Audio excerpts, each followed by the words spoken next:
La semana pasada estuvimos en Puerto Vallarta y pues sí, se bajó una camioneta, se le atravesó a otro, se bajó un tipo con una metralleta súper grande, haces como que no ves, como que no te das cuenta de nada y porque ahora sí que no es tu violencia y no te quieres involucrar, pero es muy triste cuando ves esa violencia y no haces nada también, porque te quedas con esa sensación de que no ayudaste a que todo estuviera mejor.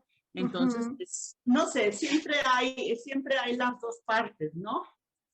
El, el que sí quieres ayudar, pero el que no te quieres arriesgar también.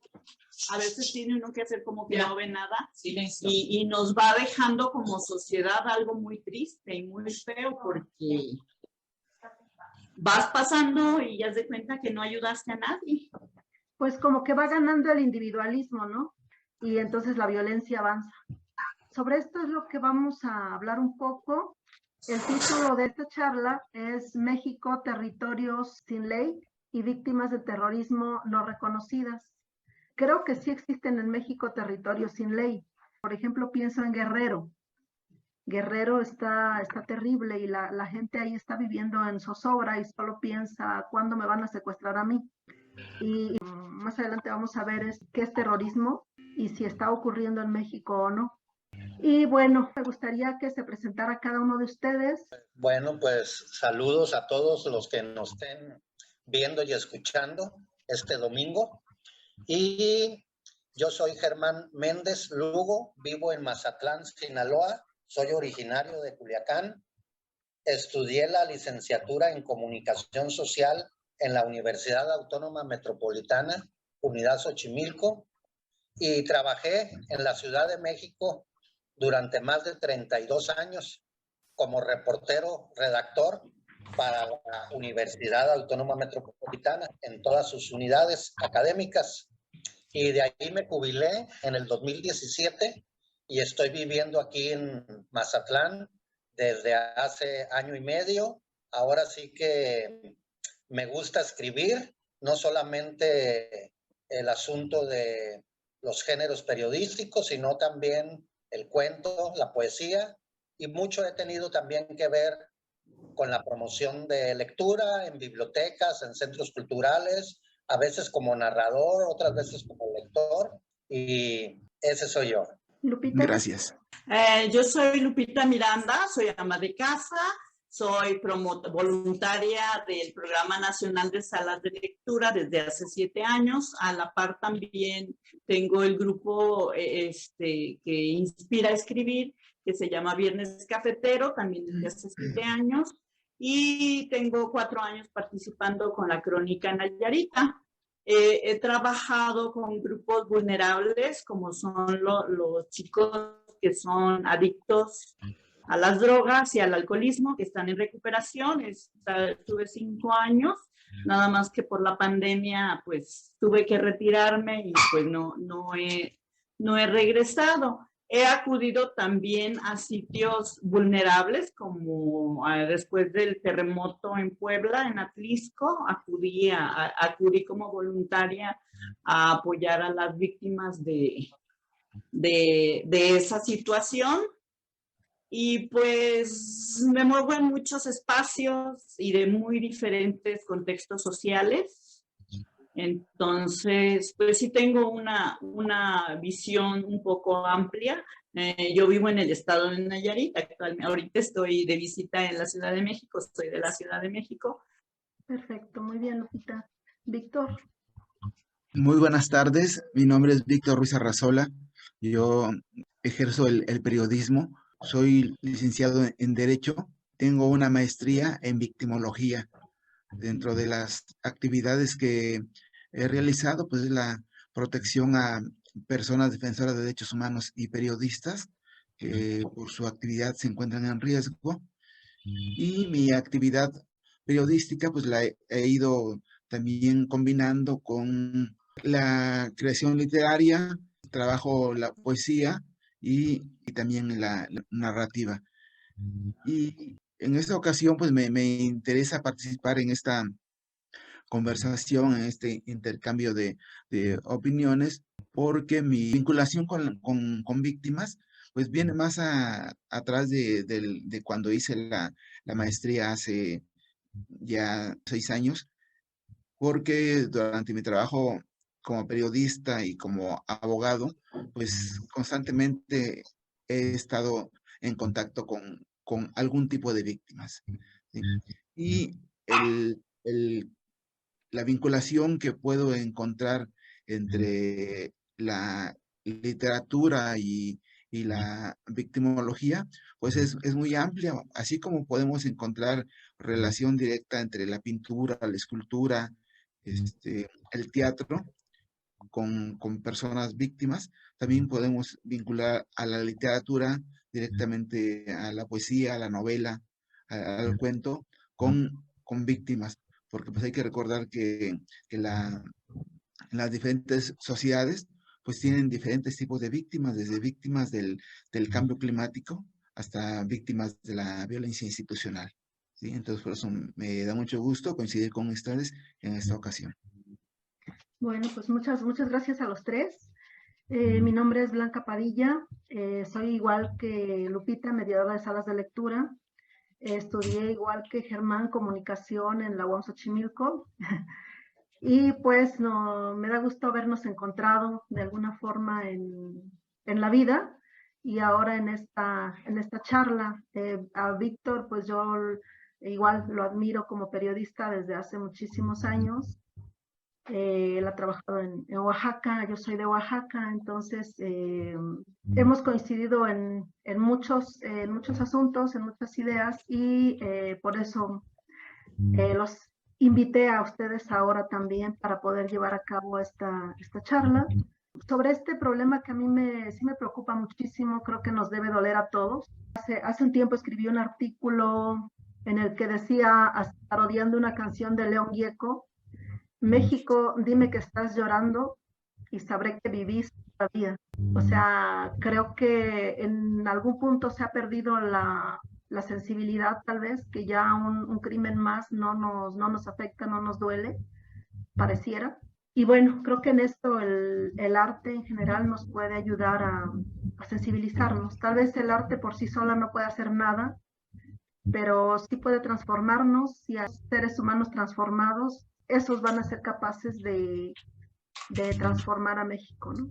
El terrorismo lo podemos ubicar desde la parte jurídica y de la parte normativa, cuando hablamos que es un tipo de violencia, ¿sí? Extrema, pero la diferencia del resto de la violencia en las sociedades son objetivos ideológicos, políticos, étnicos o religiosos, porque al final de cuentas los resultados de esta violencia pues pueden ser tan atroces como la violencia que genera, por ejemplo, en México el narcotráfico, o que también han generado los estados, ¿sí? Por eso que también podemos hablar de terrorismo de Estado, pero el cual no va a ser reconocido por los mismos gobiernos, más que cuando cambia un régimen político en un país, entonces quien lo sucede toma como acciones de terrorismo de Estado la violencia del régimen anterior. Pero es muy difícil que los mismos gobiernos vayan a reconocer la violencia institucional como terrorismo de Estado o como terrorismo en términos generales. El Estado mexicano se ha negado reiteradamente a reconocer varios tratados internacionales donde lo obligarían a reconocer que existe en el territorio nacional acciones terroristas, porque esto implicaría otras obligaciones que plantean esos tratados y que México no está dispuesto a reconocer. Así como desde 1994 no quiso reconocer que el levantamiento zapatista era un conflicto interno armado, ¿sí? Porque de reconocerlo, pues tendría que sujetarse al derecho internacional humanitario, ¿sí? Salirse del marco de lo que es el derecho internacional de los derechos humanos y acogerse al derecho internacional humanitario. ¿Sí? Esta ha sido una constante del gobierno mexicano, ¿sí? Esté el partido que esté en el poder, se han negado rotundamente a reconocer que en México existen conflictos armados internos y por lo tanto, pues no están obligados a reconocer el derecho internacional humanitario y por otra parte, tampoco están obligados a reconocer que las acciones, por ejemplo, del crimen organizado es terrorismo. ¿Sí? Y el argumento que siempre ha presentado el Congreso de la Unión y los cúpulas de poder político en el país es de que es delincuencia organizada que surge de la delincuencia común y porque no tiene fines políticos ni ideológicos, y mucho menos religiosos, y por lo tanto no se ajusta al tipo que, que exige el, el derecho internacional humanitario que pone como condición de que tengan esos objetivos ideológicos, políticos o religiosos. Y de esta manera es como hemos ido viendo que durante las últimas décadas se han dado matanzas, se han registrado crímenes, desapariciones forzadas, ¿sí? Que tienen todas las características de acciones terroristas, ¿sí? O lo que vemos hoy en día, las quemas de negocios, de camiones, ¿sí? Las, los retenes ilegales, ¿sí? Son acciones terroristas, ¿sí? Pero que México no está dispuesto a reconocerlas como tales. Y por eso es que esas víctimas de esas acciones violentas están invisibilizadas para el Estado mexicano. ¿Sí? Ahí únicamente quedan como víctimas de la delincuencia organizada o víctimas de la delincuencia del fuero común, ¿sí? A las cuales no se les puede reconocer O como daños en toda la colaterales. dimensión. Sí, únicamente quedan como esas famosas víctimas colaterales, ¿sí? Que, que se invisibilizan. El término de víctima colateral es con la finalidad de invisibilizarlas, ¿sí? Por ejemplo, las matanzas que hubo en Allende y en otras ciudades, otros municipios del país, pues han sido realmente atroces, han acabado con comunidades enteras, ¿sí? Han, y México, el Estado mexicano, se niega a reconocerlas, ¿sí? Únicamente por motivos políticos, olvidándose de que como integrante de la comunidad internacional tendría que estar reconociendo al derecho internacional humanitario y al derecho internacional de los derechos humanos. Muy bien, gracias. Pues como esta es una forma de conmemorar a esas víctimas de los atentados que se han vivido en el mundo por el terrorismo, solo les voy a recordar las fechas y los lugares. Uno de los atentados fue en el tren de Madrid, el 11 de marzo de 2004. En Nueva York, las Torres Gemelas, el 11 de septiembre de 2001. En Londres, el 7 de julio de 2015, otro atentado. En París, en un teatro y en otros edificios, el 13 de noviembre de 2015. Los casos más emblemáticos que han ocurrido, donde han habido miles de víctimas del terrorismo, miles de muertos, miles de heridos. Generalmente estos han sido motivados por las ideas religiosas. Y podría decirse que en México no tienen esta connotación religiosa, política o de algún modo ideológica. Sí son actos del crimen organizado o del narcotráfico, pero que sin embargo no solo aterrorizan a quienes lo viven, sino causan terror masivo en toda la población. Y bueno, en México los casos que hemos tenido como de ese tipo, creo que el más lejano es el 15 de septiembre de 2008, cuando se dieron unos bombazos en Michoacán durante el grito, justo cuando la gente estaba reunida en el Zócalo, confiada, de pronto bombas, ¿no? Que dejan heridos y no recuerdo si muertos. Luego tenemos los 72 asesinados que aparecieron en una construcción en ruinas en San Fernando, Tamaulipas, en 2010. Luego tuvimos el caso del Casino Royal, que fue quemado el 25 de agosto de 2011. Y pues últimamente los 43 normalistas desaparecidos en una noche, que si eso no causa terror, y no solo el hecho, sino la impunidad en la que estos hechos han quedado. Después de los 43 normalistas, que hasta fue en 2014, estamos en 2022 y no hay ningún esclarecimiento. Tenemos cientos de desaparecidos, algunos con desaparición forzada, es decir, que los detuvo la policía y de ahí desaparecieron. Y pues los últimos hechos que han ocurrido, ¿no? Incendios de autos, incendios de locales comerciales, donde sí parece que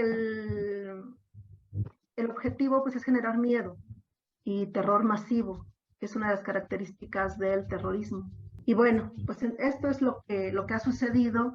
Esto es lo que tenemos. Guerrero y Veracruz, que son estados donde definitivamente ha habido mucha violencia en los últimos años. Cientos de periodistas asesinados, desaparecidos o por lo menos amenazados, entre otras víctimas, ¿no? Las cientos de mujeres asesinadas también. Creo que es otra realidad que no sé si llamar terrorismo, pero que sí nos causa miedo, sí nos causa zozobra. Ya no estamos tranquilas sabiendo que nuestras hijas están fuera de casa, ¿no? Entonces eso pues no es sano, no es normal, no debería ser así. Germán, me gustaría que tú hablaras pues en tu experiencia, lo que ya nos comentabas un poco de Culiacán hace un rato, pues ¿qué ha significado para ti esto? Pues yo creo que algo importante que mencionaste tiene que ver con la impunidad, ¿verdad? Para la gran mayoría de todos los delitos que mencionaste. Considérense o no terroristas, muchos de ellos, ¿verdad? El caso de los feminicidios, el caso de Ayotzinapa, los más recientes acontecimientos en Ciudad Juárez, en Tijuana, que por cierto sí hubo muertos, pues, ¿no? En Ciudad Juárez, donde asesinaron a 3 o 4 trabajadores de una radio que estaban en un estacionamiento. Y pues esta impunidad tiene que ver, pues ahora sí, también con la incredulidad del pueblo mexicano ante las autoridades, ¿verdad? Y digamos pues que la gran mayoría de los mexicanos pues no cree en la policía.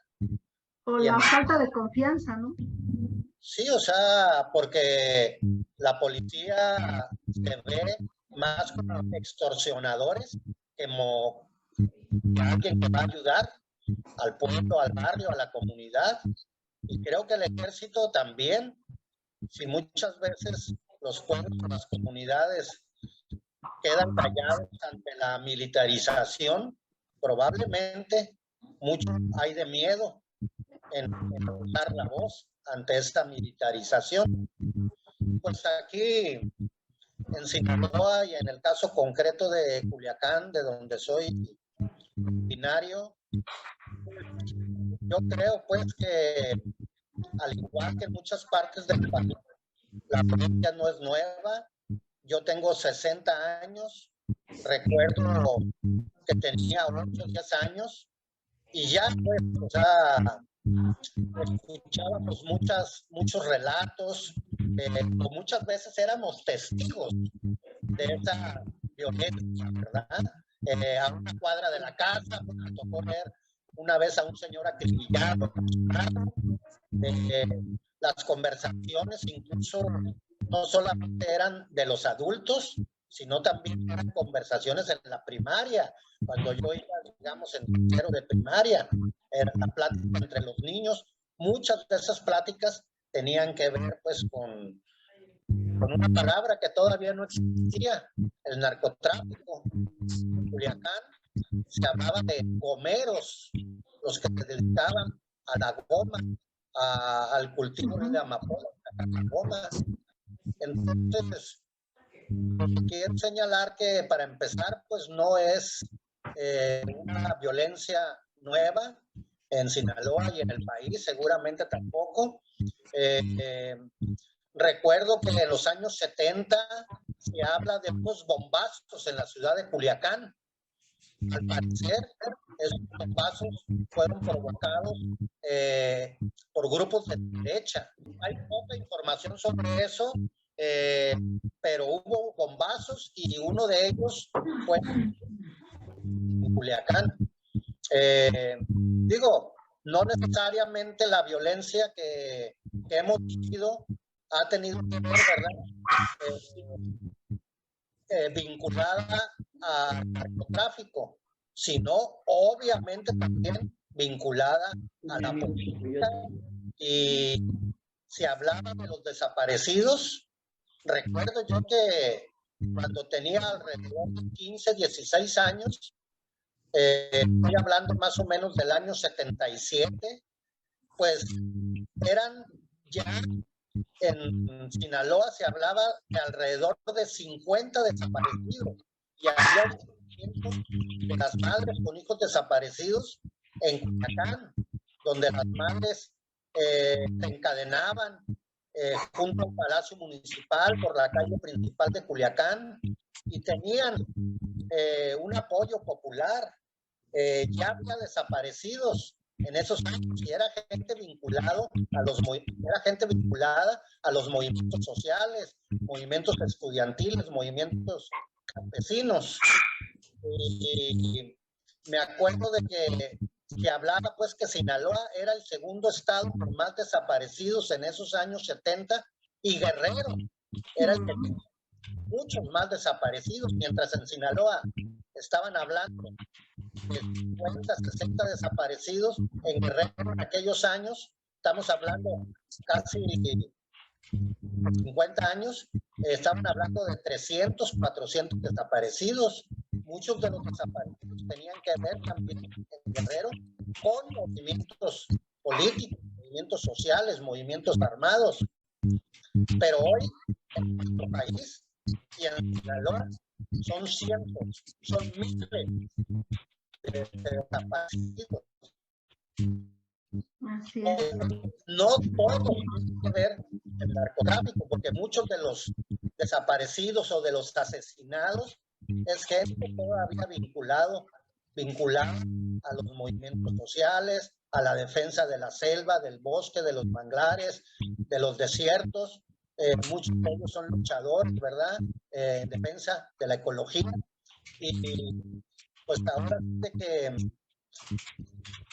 la violencia es generalizada y, o sea, viéndola en ese contexto, viene a funcionar como acciones terroristas, aunque no sea el propósito inicial, pero en ese contexto que va creando todo un ambiente, pues sí, la gente le da miedo salir en la noche, los camiones urbanos dejan de circular a las 8 o 9 de la noche, son los últimos camiones, tanto aquí en Mazatlán como en Culiacán. Muy bien, bueno, pues Lupita, ¿tú qué nos podrías comentar de tu trabajo como mediadora? Esta situación en general que estamos viviendo en México, ¿cómo la vive la gente con la que tú haces la mediación de lectura? ¿Es algo que les preocupa? ¿Es algo que les duele? ¿Es algo que les da miedo? ¿Cómo lo trabajas? No sé, ¿con qué lecturas? ¿Qué haces? Bueno, sí, obviamente yo casi todo lo enfoco a la lectura, ¿no? Tengo otra definición de terrorismo según la ONU. Dice que son actos delictivos concebidos o planeados para provocar un estado de terror en la población en general, en un grupo de personas que son injustificables en todas circunstancias, cualesquiera que sean las consideraciones políticas, filosóficas, ideológicas, raciales, étnicas o religiosas. O sea, ahí ya abarca muchísimo más. Ahí ya sí entran los contextos que vivimos en México. En México, pues sí, hay mucha gente que mencionaba, Germán, por ejemplo, los activistas sociales, cómo son desaparecidos, porque pues obviamente la gente que tiene el poder los manda a matar. Y quiero hablar de esas personas que son invisibilizados, que el gobierno no los reconoce, que no hay manifestaciones para apoyarlos. Las mujeres sabemos que mueren 11 mujeres por cuestiones de género cada día, entonces es una cosa terrible y hay un movimiento feminista ahorita fuertísimo en nuestro país y es visible. Aunque también pues, de alguna manera la reacción que tienen para resolver sus situaciones, pues ahora sí que forma parte del terrorismo, ¿no? Desde una mujer violada, cómo llega, cómo la tratan, cómo la atienden, desde el mismo, el primer contacto, es a veces una cosa tan difícil. Pero yo lo que sí te quiero hablar es de trabajo con chicos que han estado con las drogas y de cómo desaparecen. Y esos son cosas que están aparentemente invisibles. O sea, hay camionetas que llegan a los pueblos y hacen redadas y agarran un montón de chamaquitos de 10, 12, 15 años, se los llevan a campos de concentración en realidad y ahí son entrenados para que sirvan al narcotráfico. Eso está muy poco documentado, eso también, las familias de los pueblitos tienen miedo. Inclusive, pues dicen, ahí vienen las camionetas, la zona está caliente, o sea, tienen todos esos códigos, ¿no? Dicen, no salgas porque la zona está caliente, así se menciona ya. Y pues eso quiere decir que pues tengas mucho más cuidado. Allá en Nayarit hacemos senderismo, nos dicen, no vayan hasta ahí, a tal lado, porque pues, o no hables, no preguntes, no voltees a ver y no te va a pasar nada. O sea, las cosas están visibles, todo el mundo las sabe, pero nadie hace nada, porque pues los que tienen que hacerlo, pues están coludidos. Yo te hice un grupo de libros que están enfocados a sanar, porque tanto la escritura como la lectura van sanando. Decía en los documentos que nos mandaste, yo recopilo algo que está muy bonito, que dice de que a la hora que uno habla o comentas, estás pasando a otros y ya haces un juicio como que si ya no fuera tuyo. Entonces eso es muy sanador. Eso se ve mucho en los libros también, a la hora que escribes. Y hay muchos libros enfocados precisamente a sanar, aunque también yo creo que deberíamos de enfocarnos a la parte educativa, que en la parte educativa evita que todas esas cosas sucedan, ¿no? Entre los libros, entre una pequeña lista de libros que te hice, está en el diario de Ana Frank, que pues todos sabemos que se hizo durante una guerra. El principio, Pandereus. Es un libro muy bonito, yo vi la reseña en el YouTube y está enfocada a volver a empezar esa resiliencia de la que hablamos tanto, pero que pues muchas veces no se logra, ¿no? Está la de la ladrona de libros, que precisamente también se lleva durante el Holocausto. Hay un libro que me recomendaron también que habla de un musulmán que se llama El hijo de Hamas, de Mossab Hassan Youssef, y ese habla desde su propia perspectiva cómo él sana a través de la religión, habla del perdón,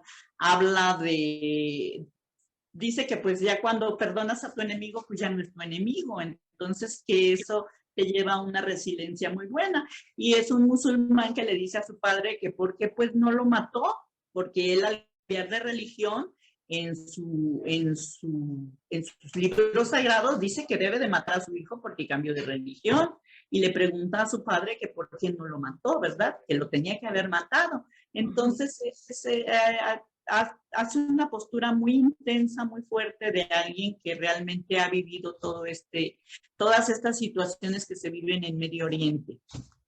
Tenemos también, entre otros, para niños, uno que se llama Del lado bueno, otro que se llaman Inseparables, Una montaña cualquiera, El Trenfugiados, ese se me hace interesantísimo.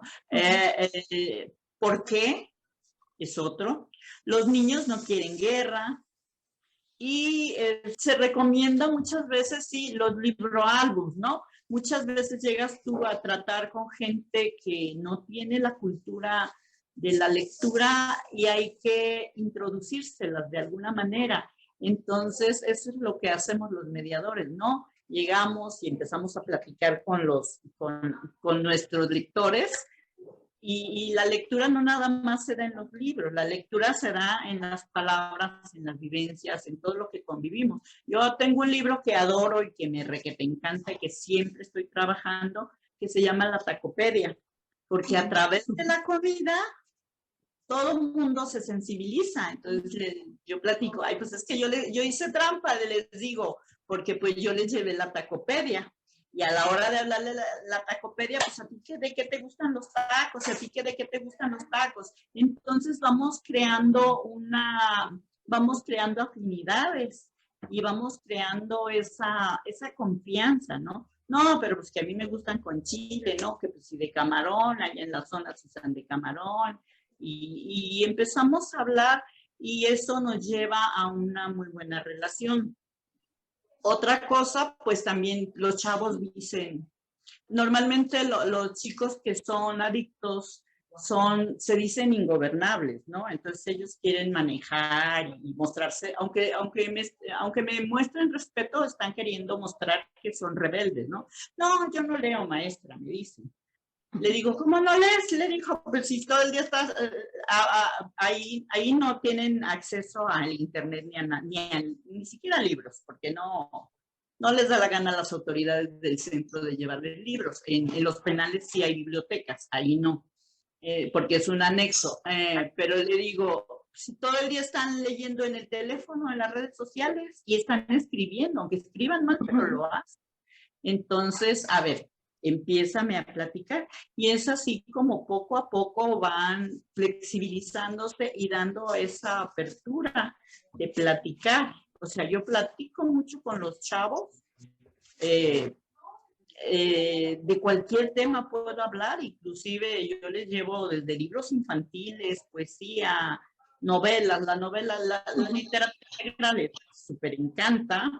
Las que dicen muchas malas palabras y picardías también les encanta, y creo que es algo muy bueno para ellos porque pues ya empiezan a interesarse. También las cosas de relatos y leyendas y más si tienen que ver con su comunidad es algo que les atrae mucho. Hay una escritora ahí en Tepic que recopila leyendas de ahí urbanas. Hay una leyenda de una discoteca que se apareció una vez el diablo. Entonces yo les llevo ese libro a los chicos y es que yo ahí estuve. Entonces ya se hace la dinámica y es muy bonito porque quieren leer. Como encontrar cosas en común, ¿no? Claro, claro, ellos quieren leer esa historia, aunque no estén acostumbrados a leer, pero pues ya llegan y pues quieren leerlo, ¿no?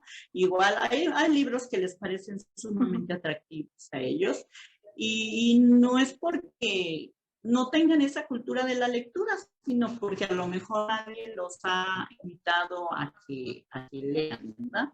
Y es muy bonito realmente llegar y encontrar todos sus rostros duros porque eso te ruda en realidad.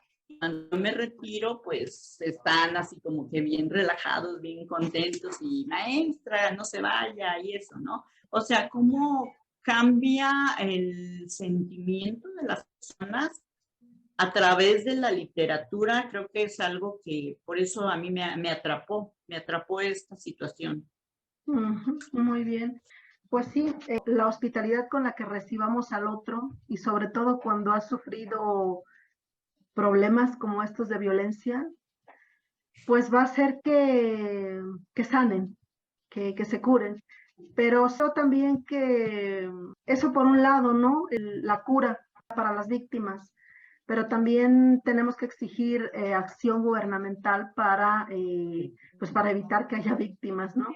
Pero hay que reconocer que hay víctimas, es lo que te decía, de los chavos esos que se roban, no hay, me platico a veces con mi hijo que dice, no, que los movimientos y que las feministas y que esto y que el otro, le digo, pues sí, se ha hecho un movimiento porque pasan estas cosas, entonces hay que visibilizar esos otros problemas para que en realidad la gente se dé cuenta, porque la gente, muchas veces estamos así, ¿no? Cerrados a ver los problemas del otro y no queremos visibilizar lo que realmente sucede. Sí, ¿Verdad? bueno, en el asunto de este problema que tiene México para reconocer como terrorismo estos actos, es el miedo al intervencionismo de Norteamérica, que como sabemos se considera el policía del mundo, y que en caso de que México reconociera estos actos como terroristas, lo que haría Estados Unidos es inmediatamente, ahora me parece que está la DEA en México, ¿no? Que ha trabajado en colaboración con el gobierno mexicano, pero no entraría solo la DEA, sino el FBI y todas las policías y hasta el ejército de Estados Unidos tendría como ya la puerta abierta para que vinieran pues a cazar terroristas. Y en ese contexto, el gobierno mexicano no lo ha reconocido porque sería permitir el intervencionismo. Y esto en defensa de la soberanía nacional, que algunos, sobre todo he escuchado a críticos de derecha decir que es machismo soberanista. No sé, creo que México sigue teniendo la desgracia de algo que dijo Porfirio Díaz, tan lejos de Dios y tan cerca de los Estados Unidos, ¿no? Que bueno, a Estados Unidos no le importaría que estuviéramos al otro lado del mundo, si quiere también interviene. Pero bueno, ese es el asunto con esto de reconocer que son actos de terrorismo. Y también últimamente ha sido muy criticada la postura del gobierno de Andrés Manuel López Obrador en el sentido de abrazos, no balazos. Y yo creo que está bien, yo creo que es bueno, porque es también esto como de la hospitalidad, ¿no? A veces vemos como enemigos a los narcotraficantes y nosotros nos vemos como los buenos. Entonces nos vemos como nosotros y ellos, y entonces nos separamos, pero en realidad somos parte de la misma sociedad y en realidad tendríamos que comprender el problema desde otra perspectiva. Y finalmente el problema creo que lo ha creado el mismo que se ha convertido en policía del mundo. La prohibición de las drogas se originó en Estados Unidos. ¿Y para qué? Para combatirla y para tener el pretexto de intervenir en otros países, justo. Yo, por ejemplo, en lo personal, yo estoy de acuerdo pues ya en legalizar las drogas, que eso evitaría muchísimas muertes, tanto del lado de los narcotraficantes, que finalmente son seres humanos, tanto del lado de la sociedad civil que no se dedica a eso, que también son seres humanos. Entonces, yo creo que la literatura, la lectura y en el contexto general la educación tendría que crear esos vasos comunicantes entre unos y otros, que deberíamos tener mayor apertura y no ver a los otros como enemigos, que pasa lo mismo con las religiones y lo político y lo ideológico. Decías algo hace un momento, Lupita, no recuerdo exactamente qué, pero se refiere a eso. Este tema que mencionas, se habla mucho en el hijo de Amás, Sí, mencionaste.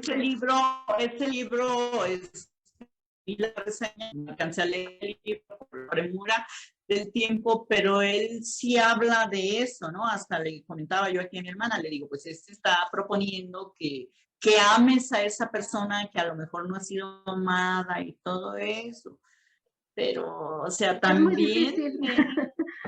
O sea, yo me pongo también del lado de las víctimas, ¿no? Porque el terrorismo ataca, muchas veces tú si ya sabes que andas de malandrín y te pasa algo, ya vas consciente.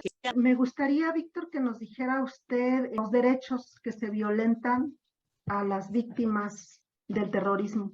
Desde el punto de vista jurídico, pues podemos encontrar ahí el derecho a la seguridad jurídica, el derecho a la vida, a la integridad personal, el derecho a una vida libre de violencia. Entonces son los derechos humanos fundamentales, ¿no? que se ven vulnerados cuando se vive en un clima de violencia, ¿sí? Generado desde las instituciones o tolerado por las instituciones, ¿sí?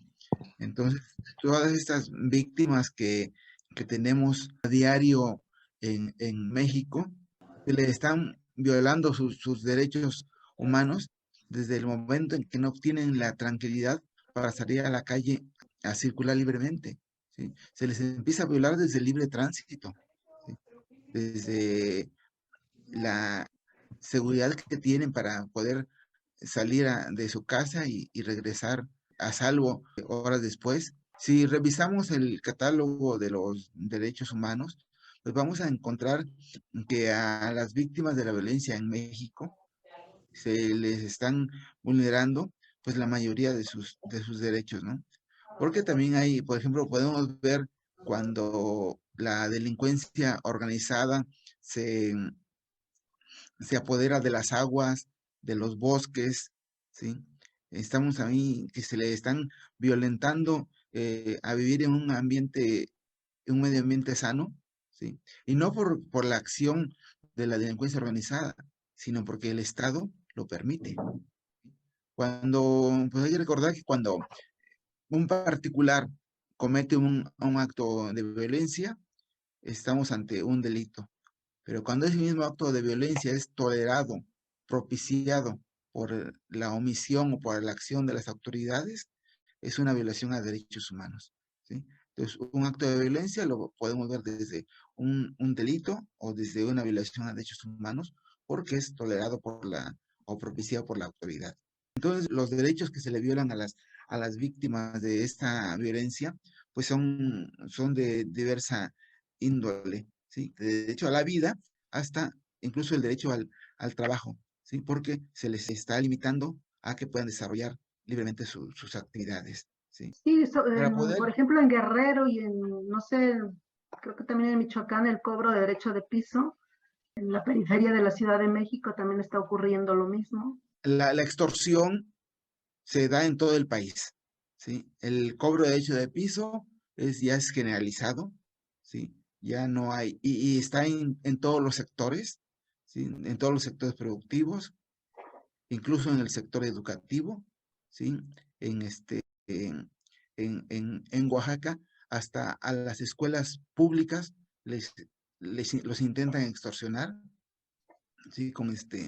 O a los maestros cuando saben que van a cobrar su aguinaldo, pues ya hay grupos que los extorsionan para quitarles el aguinaldo o amenazan con ir a balear las escuelas. Entonces, este tipo de extorsiones se han generalizado, ¿sí? en todo el país y no hay institución capaz de controlarla, a pesar de que México tiene de los instrumentos jurídicos más avanzados en materia de delincuencia organizada, en materia de derecho penal, de derecho procesal penal. No hay una estrategia definida, ¿sí? Por eso es que se sigue sosteniendo que estamos en un estado fallido, porque ninguna estrategia, ninguna política ha funcionado para poder controlar esta situación. Recordemos de que al gobierno de Calderón se le acusó de ser el responsable de la violencia se haya generalizado al sacar al ejército a las calles. Pero ahora el mismo grupo político que cuestionó esa acción de gobierno, ahora mantiene al ejército en las calles a tal grado de que quiere que una policía civil como es la Guardia Nacional dependa del ejército. Todo le está entregando al ejército, ¿sí? Desde la construcción de un tren, en las aduanas se las ha entregado al ejército. ¿El Cuando termine este aeropuerto? gobierno, vamos a terminar ya no con un gobierno civil, sino con un gobierno militar, ¿sí? Y eso es grave por la misma historia que nos da las experiencias de otros países en América, de cuando se le da poder económico al ejército, viene una catástrofe, ¿sí? Y creo que la historia de Argentina, de Chile, de Uruguay, de Brasil, nos lo demuestra, ¿no? Hay una frase, un pensamiento de Virginia Woolf que dice, no se puede encontrar la paz evitando la vida. Esto lo retomé por los comentarios que tanto Blanca como Lupita han hecho sobre esta forma de enfrentar a la violencia, ¿sí? De cómo reconocer al otro, que no es precisamente con la violencia, pero para poder reconocer al, a las víctimas de violencia, para poder visibilizarlas, ¿sí?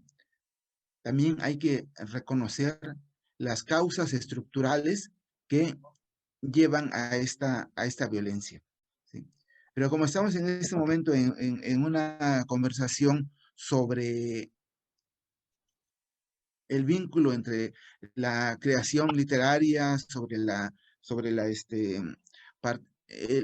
el usar, el utilizar la lectura como una forma de reconocer a las víctimas y acompañarlas en su sanación, considero que es pues oportuno preguntarnos qué están haciendo los literatos, los escritores, los creadores para poder acompañar o primero para visibilizar a las víctimas de la violencia, ¿sí? Ya no le pongamos calificativos, ya saquemos a estas víctimas de si el Estado las reconoce como víctimas del terrorismo o no, sino reconozcamos, sino visibilicemos que hay víctimas y que todo el país es víctima de diferentes enfoques, ¿sí? Porque hay que reconocer que la violencia se da por delitos, por violación a sus derechos humanos o por abuso del poder. Entonces, si tenemos estas características de los tipos de violencia, pues vamos a tener también todos esos tipos de víctimas. Entonces considero que lo importante es reconocer que las víctimas existen y que hay victimarios. Y esto nos va a permitir llevar a tareas muy concretas. Una sería la de cómo utilizar a la lectura, a la educación, para poder prevenir esa violencia. Pero como decía Lupita, en ese momento hay que visibilizar a las víctimas, hay que reconocer que existen las víctimas y de qué manera podemos acompañar a las víctimas en este momento. Primero reconociéndolas y después acompañándolas en su proceso de sanación. En la victimología se cuestiona mucho que las víctimas sean permanentes, ¿sí? Uno de los principios de la victimología es primero reconocer que la víctima existe, las condiciones que la llevaron a ser víctima, y el siguiente paso, que es inmediato, es cómo iniciar el proceso para que vayan dejando de ser víctimas. Porque no se trata de que sean víctimas de manera permanente, sino que primero reconocerlas y después iniciar el proceso para poder cambiar sus circunstancias, que ellas mismas cambien sus circunstancias con el acompañamiento de las diferentes herramientas que tenemos desde la misma psicología, antropología, ¿sí? Y aquí es donde entraría pues la literatura como una herramienta inmediata para poder acompañar en este proceso de sanación, ¿sí? Recordemos que muchos de nosotros nos fuimos introduciendo a la lectura con estos textos literarios y políticos que surgieron del movimiento del 68 y en la década de los años 70. Y si hacemos una revisión, así como usted, Lupita, pues también podemos encontrar en México, al menos en México y en la literatura iberoamericana, pues muchos textos sobre estos años 60 y 70 que generaron novelas, generaron teatro, generaron cine, poesía. Y yo terminaría con la pregunta, ¿qué se está haciendo actualmente durante la última década del siglo XX y esta duda del siglo XXI? ¿Qué se ha hecho desde la creación literaria? Primero para denunciar, para visibilizar la violencia y después para acompañar a esas víctimas en su proceso de resiliencia. Es una gran pregunta justo para quienes escriben, para quienes nos dedicamos también a la mediación de lectura o fomentar la lectura. ¿Qué estamos haciendo? ¿Qué estamos haciendo por estas víctimas? Y no solo por estas víctimas, sino por mejorar la situación en nuestro país, ¿no? Que cada vez es más grave.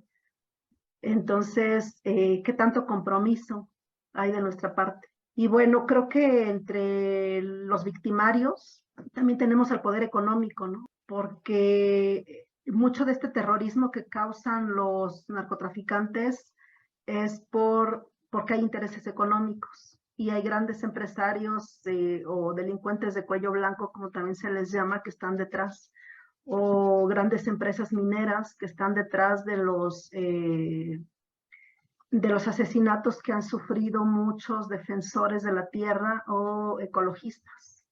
Por ejemplo, también se dice que lo de los 43 fue un poco para causar ese terrorismo e inhibir justo estas luchas sociales en favor de estos pueblos que están perdiendo su territorio a causa de las mineras.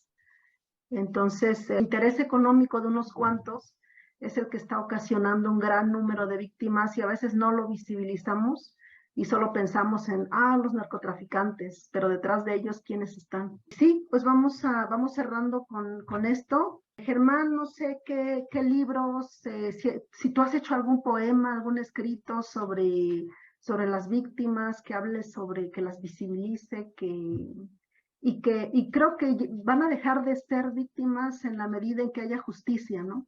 En la que se aplique la ley y haya justicia. La semana pasada fui a ver una obra de teatro aquí en Mazatlán. Espero que hagan una gira por la Ciudad de México. La obra de teatro se llama Aroma. La dramaturga, la autora de esta obra se llama Teresa Díaz del Guante. Resulta que la obra de teatro de Teresa Díaz del Guante resultó ganadora de un concurso que convocó la Universidad Autónoma de Nuevo León, un concurso sobre dramaturgia de obras de teatro que trataran las realidades, ¿verdad? Y esta obra de teatro trata sobre, digamos, las madres de los desaparecidos en Sinaloa. Creo pues de que sí hay autores, quizá son pocos, que intentan escribir, intentan interpretar, retratar lo que nos está pasando como sociedad. Hay un escritor mazatleco, Juan José Rodríguez, una novela que se llama Lady Metralla. No es una novela folclórica o que ponga en alto a la cuestión de la mafia, aun cuando trata este asunto, ¿verdad? La obra ve las circunstancias que brillan, ¿verdad? A mucha gente a dedicarse a estas actividades ilícitas e involucrarse, ¿verdad?, en la delincuencia organizada, ¿verdad?, donde se mueven millones de dólares, de pesos mexicanos, y es una manera, a lo mejor, como una expectativa para miles y millones de mexicanos de salir de la pobreza, desgraciadamente, ¿verdad? Porque pues ahora sí que no hay muchas expectativas en lo económico, de ahí que miles de mexicanos también salgan del país. Y creo que en cuanto a mediadores de lectura, hay algo de experiencia de lo que se puede hacer con la escritura y la lectura en situaciones de emergencia. Lupita Miranda mencionaba que había acudido a Puebla después del terremoto de 2017, como en una situación de emergencia, a trabajar con la gente en la lectura, en la escritura. Probablemente sean casos aislados, pero por algo se comienza. Creo que aquí en Sinaloa nos hace falta mucho, probablemente en todo el país, y sin duda, pues, la escritura, la lectura, la narración juegan un papel importante en esta palabra que también se mencionó hace rato, ¿no? La resiliencia. No hace mucho yo daba un taller de escritura en un centro de adicciones, y después de jugar con los métodos de escritura, obviamente que lo que escribían estas personas, todos varones, algunos jóvenes, algunos ya mayores, eran sus testimonios, no solamente de la adicción, sino de la violencia. Pero era gratificante también cuando ellos me decían, oiga, profesor, ¿puedo escribir una canción o puedo escribir un rap o puedo hacer un dibujo? Porque se me dificulta escribir algo, ¿verdad? Entonces, adelante, les decía yo, ¿no? Entonces, estamos viviendo esta sociedad de violencia, y la escritura, la lectura, la narración oral, al contar historias, puede ayudar bastante. Y si nos extendemos al teatro, ayer teníamos una conversación con un abogado que está defendiendo, ¿verdad?, a los compañeros indígenas en el norte de Sinaloa, donde están luchando contra una planta de fertilizantes, de químicos, cerca de Topolobampo, y estaba una maestra de teatro, y en la conversación se daba la importancia del teatro, ella como maestra, para integrar, ¿no?, a las comunidades. Y salió por ahí alguna actividad que se va a desarrollar gracias a la conversación que teníamos ayer, que se va a desarrollar esta actividad por medio de talleres de teatro. Y obviamente la pintura, el dibujo y la música deben de jugar un papel importante en esta interpretación de lo que estamos viviendo. Probablemente no sea tan automático de que se tenga que tratar forzosamente el tema de la violencia, porque la literatura, la música y las artes en general, digamos, van a volver quizá más sensibles o más atentos a la persona que tenga acceso, ¿verdad?, a la lectura, aunque directamente no estén tratando temas con su realidad. Se pueden leer clásicos, se pueden leer las fábulas, qué sé yo, se pueden leer poemas de hace 200, 300 años, y seguramente no tendrán una conexión inmediata, pero el hecho de trasladarnos a otras épocas, o incluso si leemos ciencia ficción, van a colocar, ¿verdad?, a los lectores, a los mediadores de lectura en otra dimensión, que es el gusto por la lectura, y al colocarnos en este gusto por la lectura, por escribir, cuando damos talleres de escritura, pues van a colocar a los jóvenes, a las personas que estén recibiendo estos talleres, en otra dimensión, que de alguna manera es el paso para poder interpretar esta realidad. Sí, creo que la literatura podría ser o es un refugio seguro, y también puede ser un detonante para la creatividad, para la imaginación. Como les comentaba yo ayer, de este niño norteamericano de 16 años, al que yo le conté, estaba pasando en México, le conté sobre los 43 desaparecidos, incluso visitamos el plantón, y me dice, ¿y qué han hecho ante todo esto que les han hecho? Y yo solo le dije, pues marchas, plantones, y eso es todo. Y me dice, yo pensé que habrían hecho algo más espantoso de las dimensiones de lo que han sufrido. Y no, y como te decía Germán ayer, yo me he estado poniendo a pensar qué sería lo más espantoso que podríamos hacer, porque las marchas ya a nadie le importan. Los plantones, pues ahí el gobierno ahí los deja y los compañeros se desgastan y finalmente a veces los quitan, a veces siguen con una o dos personas ahí y no se logra nada. Entonces, esa pregunta también se las dejo. Qué sería lo más espantoso? Ahora, después de escucharlos hablar, me pongo a pensar que tal vez lo más espantoso para el gobierno y tal vez ante lo que sí reaccionaría es que sigamos hablando de esto, es que cada vez más personas, más ciudadanos mexicanos sigamos hablando de esto y que nos sigamos expresando y que va a llegar un momento en el que tiene que escuchar, ¿no?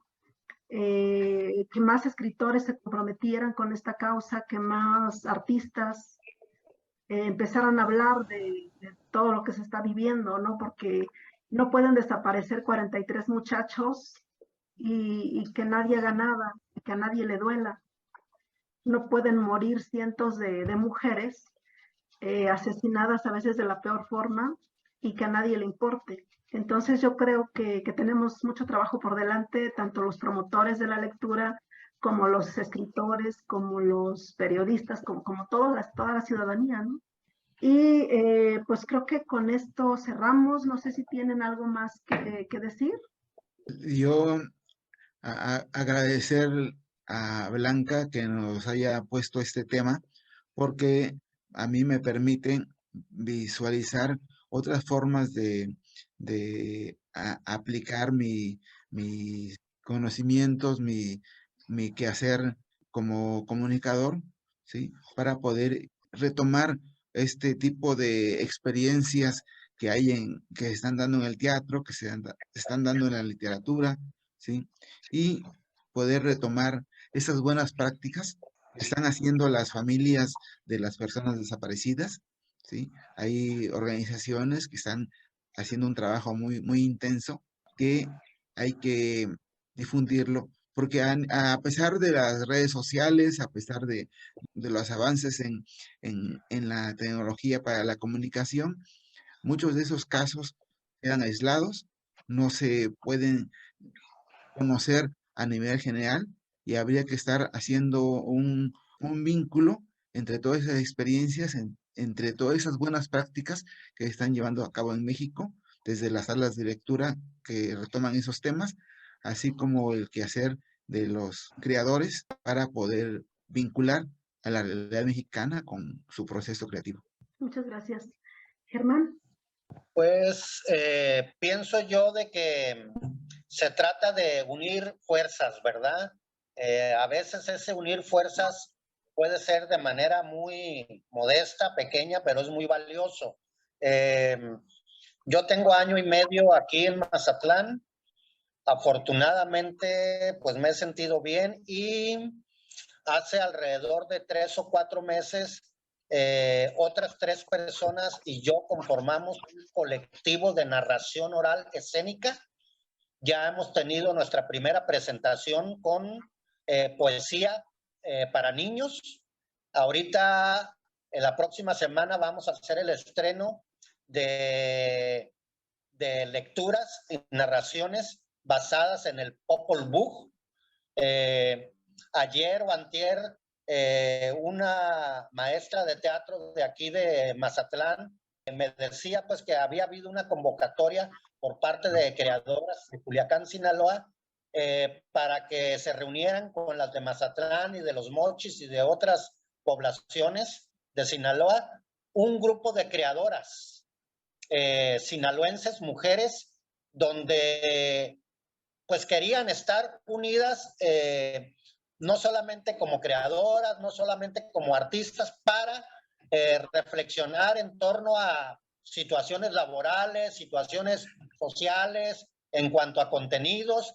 Y lo interesante es que en este grupo, en esta convocatoria, pues están considerando a todo tipo de creadoras. Entonces, ese tipo de iniciativas son las que debemos hacer, a veces, aunque sea tan pequeña como nuestro colectivo, que somos 4 personas, pero que muchas veces de manera inesperada pueden crecer, porque les propuse a un centro de adicciones presentarnos con estas narraciones del Popol Vuh en el centro de adicciones, y me dijeron: oye, Germán, es que somos una red en todo el estado de alrededor de 40 centros. Entonces, pues se trata de unir fuerzas entre creadores, entre artistas, entre gente interesada en la promoción de la lectura, en la promoción de la cultura. Podemos hacer actividades muy modestas, muy sencillas, e ir intercambiando experiencias con otras comunidades, estén en Guerrero o estén en Michoacán, pero ir intercambiando. Sí, ir cambiando la estructura, porque hace un rato se hablaba de problemas estructurales, y justo estos problemas estructurales son los que han ocasionado que lleguemos a donde estamos, ¿no? Entonces, creo que sí, el fomento del arte y la cultura, la ciencia, la educación en general, pues nos van a permitir cambiar estas estructuras. Pues bueno, yo les agradezco muchísimo su participación y bueno, Lupita nos abandonó. No sé qué pasó con ella. Recomendaciones de libros me parecieron muy buenas y ojalá las podamos retomar. Y pues con esto terminamos nuestra conmemoración a las víctimas del terrorismo en México y en el mundo. Aunque el gobierno no las reconozca como tales, tal vez por evitar conflictos internacionales, intervencionismo norteamericano que tanto nos preocupa, pero tenemos que reconocer a las víctimas y tenemos que hacer algo para que dejen de ser víctimas, ¿no? Que es lo que he aprendido hoy. Muchas gracias y nos vemos luego. Gracias. Muchas gracias. Un gusto, Víctor, y muchas gracias, Blanca Padilla. Y lástima que Lupita ya perdió la señal, pero bueno, sí. ahí voy a aportar. Bueno, sí, hasta Muy buenas pronto. tardes. Buenas Hasta pronto. tardes.